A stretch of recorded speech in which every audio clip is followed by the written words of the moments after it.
Good morning! Kamusta mga dre sa inyo lahat? Kahit holiday ngayong araw, bumiyahe tayo. Baka makarami tayo, no? So, andito na tayo sa pick up location. Kapitbahay lang namin. Good morning nga pala sa inyo lahat. Okay mga dre, kakababa lang ng pasahero natin, no? Dito sa, mga 2 kilometro lang yung tinakbo natin papuntang drop-off. SM Masinag. Waiting tayo ng booking dito. Baka masita tayo ng guard. Labas lang tayo dito. Ulitin ko mga dre, araw ng holiday ngayon. Walang masyadong pasok yung mga tao sa opisina. Hindi ko lang alam kung makakamagkano tayo ngayong araw. So kada biyahe natin mga dre, kaya target ko yung pinakamataas nating kita. Kaya late na tayo nakakauwi ng bahay. Mga alas 9 na yan. Sa lubong tayo traffic. Hindi ko na rin hinahangad na makuha natin yung incentive ni Grab kasi marami. Kaya natin kaya kunin. Okay mga dre, may booking tayo. Kala ko mga dre, matatagalan tayo sa buwan ng booking. Maambay muna tayo dito sa kaliwa. Dito lang din ang pick up, sa kabilang side lang din. So hindi ko pa yata nabanggit sa inyo mga dre, hinahabaan na natin yung biyahe natin kay Grab compare dati. Ito nga pala yung booking natin. Nasira ako yung dito. Kasi tinanggal ko yung dito sa yung casing nito. Kailangan may casing para madikit mo yung bakal dito sa likod. Dumudulas kasi yung yung bakal sa likod ng cellphone. Kailangan bumili ako ng casing para madikit ko yung bakal sa likod. Kaka-arrive lang natin dito sa Makati. Okay, may booking tayo. Ito yung pangatlong booking natin mga dre. Pupuntahan pa lang natin to. Tara, let's go. Buti may mga booking na pumapasok. Dahil naman masyado traffic ngayon na araw mga dre. Umalis tayo sa bahay ng alas 9. Ngayon 10:16 ng umaga. Maluwag yung kalsada. Nagdadalawang isip ako kanina mga dre kung babiyahe tayo Kasi baka paglabas natin ng bahay, isang booking lang matanggap natin, di ba? Tapos kada booking, naghihintay tayo na matagal. Wala pa ako natatanggap na cash. Puro Grab Pay yung natin. Natanggap sa mga pasahero natin. Kalabas natin ng guardhouse, may nakasalubong tayong parang Vios yata yun o Mirage G4. Kasi kukunin natin yung ID sa guard, nakabukas yung bintana natin. Siya rin, papasok pa lang ng subdivision. Pagtingin ko sa kanya, nakangiti sa akin. Siguro namumukaan tayo. Tumungo rin ako siya. Kahit na hindi natin kakilala. Shoutout sa'yo, Dre. Baka isa yun sa mga natin, nanonood ng mga vlog natin. Okay, dito na tayo sa pickup. Wala pa yung pasahero natin. Ito ngayon tayo sa Okada. Hinahanap sila dito. Nakapin sa likod ng Okada, sabi ko kung may access dito sa loob ng Okada papuntang Hotpot Restaurant. Alam ko may access dun sa sa loob ng casino. So doon ko na lang sila din-drop off sa casino. Magtanong-tanong na lang sila dun sa loob kasi parang iba yung turo ni Waze. Sa likod tayo pinapadaan ng Okada. Wala ako napapansin na dun na restaurant. So tabi ko muna, hindi ko pa na drop off. Kayo mga dre, nag-ano ba kayo? Nagbibigay ba kayo ng mga ratings pa sa mga pasahero nyo? Wala Hindi ko na pinapansin. Hindi na ako nagbibigay. Basta pag drop off na kaagad. Ay nako, wala pang booking. So aga natin 10:46. Wala kasi traffic.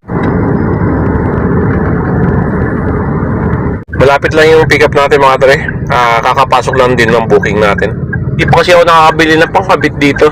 Pag kinakabit ko dito yung bakal, dumudulas. Kaya kailangan natin bumili ng casing para doon natin kakabit yung bakal para dumikit doon saan natin. Cellphone holder. Nagpapahintay yung pasahero natin. 4 minutes daw. Ito yung natin. Pang-4 na booking yata to.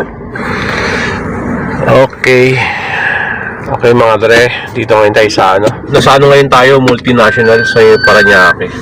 Nagpababa dito yung dalawang Chinese. Tambay muna tayo dito, siguro hanap tayo ng dito.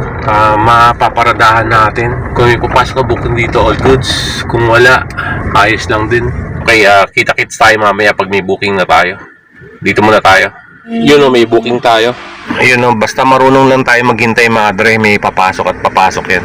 Nakalilim pa tayo. Hindi pa yung paikot-ikot tayo na naghihintay tayo ng booking sa wala. Umaalis lang ako sa pwesto kapag halimbawa, walang pumapasok talaga. Yung feeling ko walang papasok na talagang alanganing lugar. Nagbubukas na ako ng lalamove. Okay, umaalis ako after 30 minutes.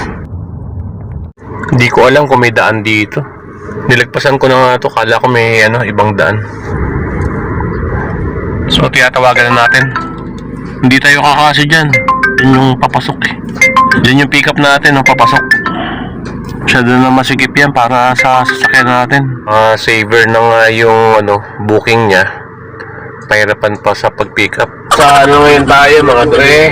Ito yung na-pick up natin sa sa Multinational Village. Ross Boulevard tayo ngayon.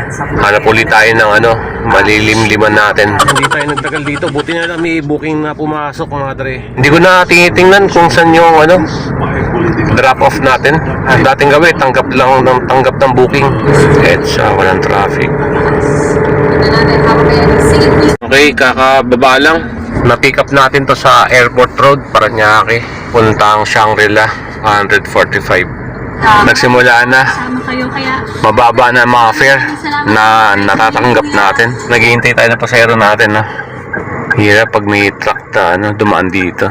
Dapat alam din ng mga pasahero pag medyo masikip yung lugar nila. Inaabangan na nila yung Grab driver. Every Filipino deserves the gentlest care. Nabanan natin yung pasahero natin mga dre. Yung hindi pa tayo kumakain pa pala ng pananghalian natin. Dre, bibili muna ako ng natin, pagkain natin. Time check tayo, 1:07. Tara, baba muna ako. Ayun, nakakita tayo ng mga dre ng ng Kamote Q. Ito na yung pananghalian natin. Magpa 5 minutes na. Tapos yung fare niya 87 pesos. Saver. Kung sinong mababa yung fare, yun yung matagal Pero tinawagan natin, pababa na daw siya. So hintayin natin 1 minute pa. Bigyan natin ng extra. So andito na tayo sa Gateway Mall. Yung fare niya 106. Okay, kahit pa paano nakapagpahinga tayo, tulog tayo. Gano'n lang tayo dito, mid-trip lang tayo, mga 10 to 15 minutes. Pwede na yun. Kasi wala pang booking na pumapasok sa atin. Buwaba uli yung pasahero natin kasi may nakalimutan daw siya. Ang bababa ng bigay ni parang gusto ko mag-set destination papuntang Cavite. Pabalik, mag-set destination ulit. UP Town Center, Katipunan. Going to May Kawayan, Bulacan tayo mga dre. Basta 363 mapupunta sa atin. Pero pag tinotal yung binayaran sa atin, 480 pesos. Malapit lang yung drop-off. Kasi 120 plus lang din yung yung booking na natanggap natin. Sa ngayon tayo? SM Bagumbong. Break time muna tayo kay Grab. Kain muna tayo. 3:28 PM tayo. So siguro tatanggap tayo ng isang booking tapos tayo, set destination na tayo pauwi. Meron tayo sa wallet na $3,611.88. Wala, hindi ko alam nakuha na pala natin yung incentive natin. Naka 7 na biyahe tayo. 200 pesos lang naman yan madre. So hindi natin alam na nakuha na pala natin. Hindi ko inaano yan, yung incentive ngayon, basta biyahe lang ako ng biyahe. Nakuha na pala natin. Okay, may booking tayo. Ito kayo sir, sa kanto, 55. Ito kayo sir. Ayun sir, dito na kayo. Dito. Kala ko kayo yung sumisilip dito. Hindi pala. Ayun pala sila. Ayan. All goods. Okay, nasaan lang ngayon tayo? Mandaluyong. Okay, dito tayo sa drop-off. Kakababa lang madre.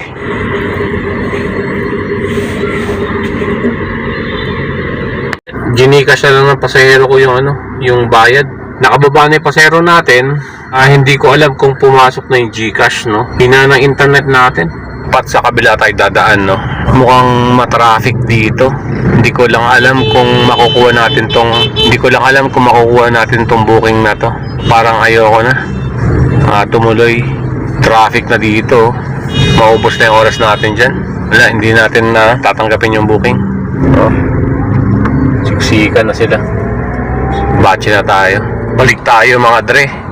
May nakalimutan yung pasahero natin sa likod. Sa likod pa yung gamit nila. Baba sila, nakalimutan nila. Kasi nagsakay ng gamit nila So tayo, akala ko nakuha na nila yung gamit nila sa likod. Kasi nagbabayad yung pasahero dito. Yung mga lalaki kasi naunang buwaba. Babalik tayo ulit. Pauwi na sana tayo ng bahay. Naka 3.5 lang tayo mga dre. 18 bookings. Yan yung naging konsumo ng gas natin mga dre. Siguro abutin ng yan. Nasa 1,000 pesos din yan. Dito ako nagpapagas. 1,066. Sabi ko sa inyo kabisado ko yung Sabi ko kanina sa 1,000. Tama nga.